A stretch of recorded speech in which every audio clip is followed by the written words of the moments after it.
guys, there's a new episode in the this network today.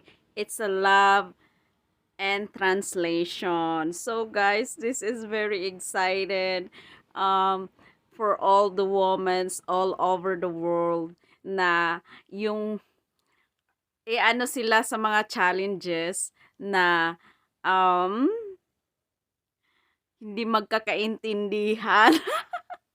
Para bang gano'n. Oo, sobrang ganda talaga ng mga episode na 'to. Talagang patok na patok 'to sa ano ko, sa tsismis ko. Oo, sobra talagang nakaka-excited. Kaya nga guys, abangahan niyo yung mga kakakatsismisan ko. Oo, talaga guys. I'm so very proud sa mga ano, yung kung mahal mo talaga ang isang tao, talagang gagawin mo para magkakaintindihan kayo kahit yung language is a barrier.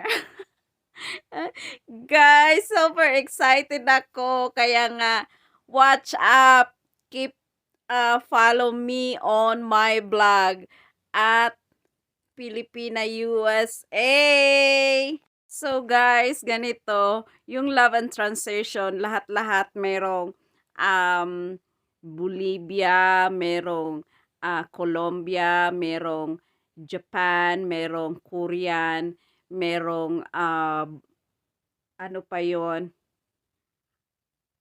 iba-ibang yang lahi. Yung wala talagang English, yung hindi talaga wala talagang English na ano, zero talaga na English. Sana guys, nakasali yung Pinay. Gano'n. So, sobrang excited talaga, 'di ba? Sobrang excited talaga.